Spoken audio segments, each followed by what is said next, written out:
तो रिसेंटली 17 नवंबर 2023 को मध्य प्रदेश के विधानसभा चुनाव की वोटिंग हुई और वोटिंग शुरू होने से पहले ही मुरैना के दिमनी विधानसभा क्षेत्र से लड़ाई दंगों की खबरें आने लगी। मुरैना में फायरिंग पर कमलनाथ का बयान, बीजेपी कार्यकर्ता की तरह काम कर रहे हैं मुरैना एसपी। लेकिन इस बीच मुरैना से एक बड़ी जानकारी, दिमनी विधानसभा क्षेत्र में पथराव की जानकारी सामने आ रही है। गोली चली कट्टा।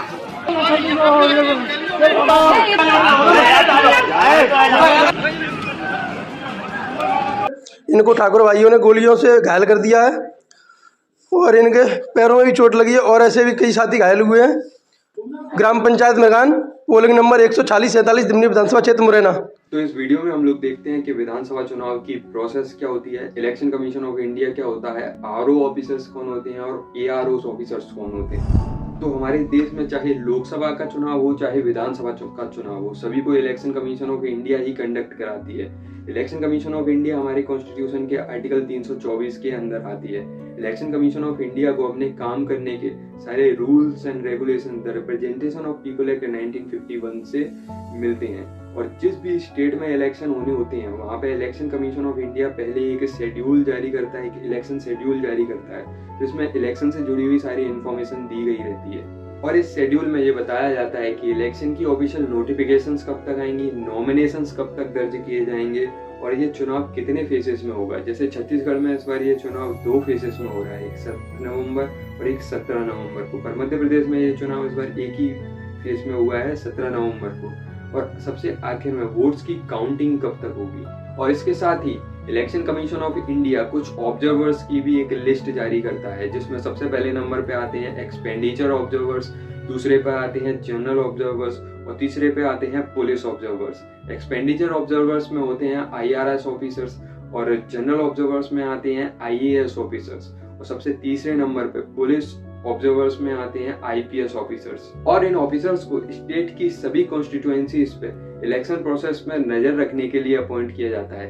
इसके साथ ही इलेक्शन कमीशन ऑफ इंडिया एक रिटर्निंग ऑफिसर्स और एक असिस्टेंट रिटर्निंग ऑफिसर्स को भी अपॉइंट करते हैं। ये लोग भी IAS ऑफिसर्स होते हैं। इन लोगों को भी उन ऑब्जर्वर्स की मदद करने के लिए ही अपॉइंट किया जाता है।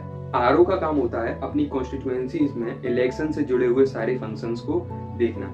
इन सब के बाद फिर election commission of India election schedule की एक रिकमेंडेशन गवर्नर को भेजता है और फिर गवर्नर इलेक्शन शेड्यूल के टाइम के अकॉर्डिंग ऑफिशियल इलेक्शन की नोटिफिकेशंस को जारी कर देता है। और फिर इसके बाद ECI भी इलेक्शन का अनाउंसमेंट कर देती है और उस स्टेट के हर कॉन्स्टिट्यूएंसीज के आरओस को बुलाती है और अपनी अपनी कॉन्स्टिट्यूएंसीज में इलेक्शन का पब्लिक नोटिस इशू जारी करने के लिए उन लोगों को कह दिया जाता है।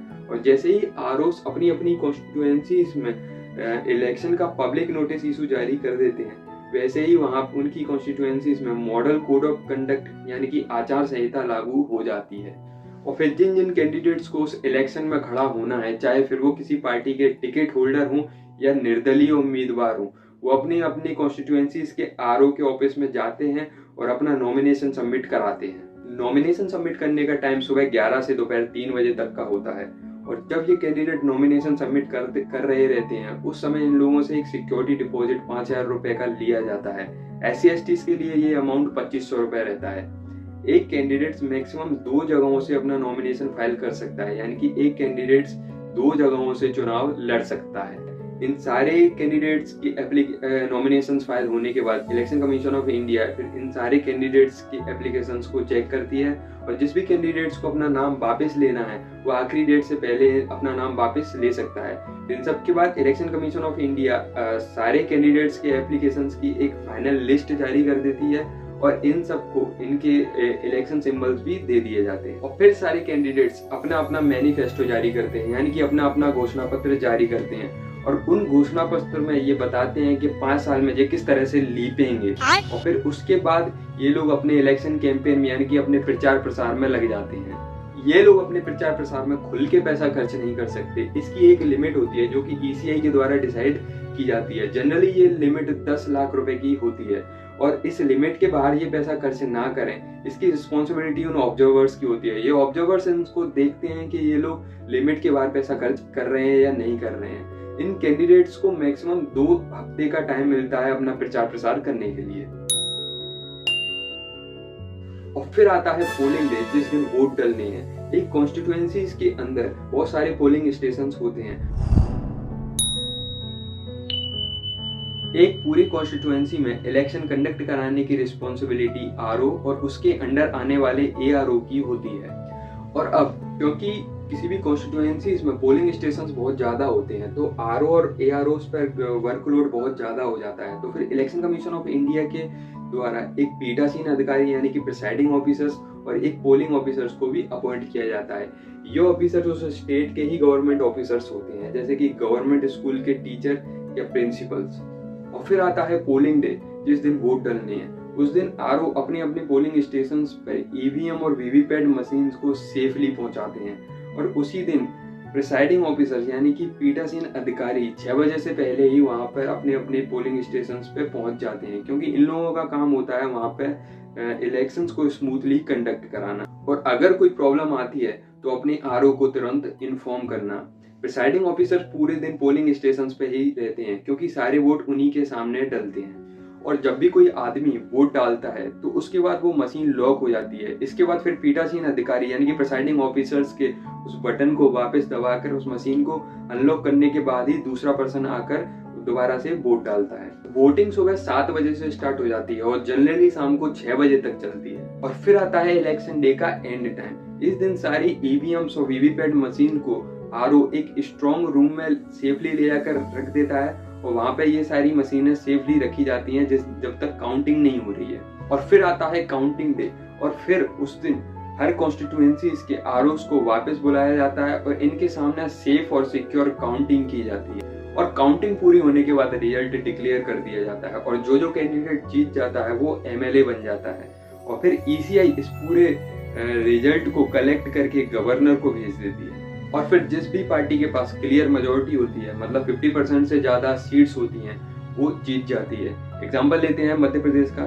जैसे मध्य प्रदेश में 230 सीट्स हैं। अगर कोई भी पार्टी 115 सीट्स लेकर आ जाती है तो वो क्लियर मेजोरिटी से जीत जाती है। और अगर ऐसा नहीं हो पाता है तो फिर क्या होता है कि वो दूसरी पार्टी का सहयोग लेती है। और जब ऐसा होता है तो इसको बोलते हैं गठबंधन की सरकार, कोलिशन गवर्नमेंट बनाई जाती है। और जब गठबंधन की सरकार भी 115 सीट्स यानी कि 50% मेजोरिटी नहीं ला पा रही है तो उस स्टेट के इलेक्शन को रद्द कर दिया जाता है और उस स्टेट में टेम्परेरी प्रेसिडेंट रूल लगा दिया जाता है। और फिर कुछ महीने बाद वहां पर दोबारा से इलेक्शन कराए जाते हैं। और इस बार जो भी पार्टी जीत जाती है उसको गवर्नर के सामने लाया जाता है। फिर गवर्नर उस पार्टी के किसी भी एक रिप्रेजेंटेटिव को पार्टी रिप्रेजेंटेटिव बनाती है, पार्टी डिसाइड करती है, उसको गवर्नर सीएम अपॉइंट करता है और ओथ दिलाता है। ओथ लेने के बाद सीएम मंत्रिमंडल का विस्तार करता है यानी कि काउंसिल ऑफ मिनिस्टर्स को अपॉइंट करता है। तो अब वापस एक बार टॉपिक के शुरुआत में आते हैं। तो रिसेंटली 17 नवंबर 2023 वैसे तो लड़ाई दंगे होना चुनावों में आम बात है, पर इस बार क्योंकि नरेंद्र सिंह तोमर केंद्रीय मंत्री स्वयं दिमनी विधानसभा क्षेत्र से मैदान में उतर आए हैं तो मामला थोड़ा सा और गर्मा गया है। और इस बार पूरे देश की निगाहें मध्य प्रदेश में विधानसभा चुनावों पर हैं और मध्य प्रदेश में भी खासकर दिमनी विधानसभा क्षेत्र पर। इसका रीजन बड़ा ही सिंपल सा है, नरेंद्र सिंह तोमर। और इसलिए इस बार के विधानसभा चुनाव में ये सीट बहुत ही इंटरेस्टिंग है और इस चुनाव का रिजल्ट 3 दिसंबर 2023 को आना है। तो इस बार ये देखना बहुत ही इंटरेस्टिंग होगा कि मध्य प्रदेश में तख्ता पलट होता है या बीजेपी गवर्नमेंट ही बनी रहती है।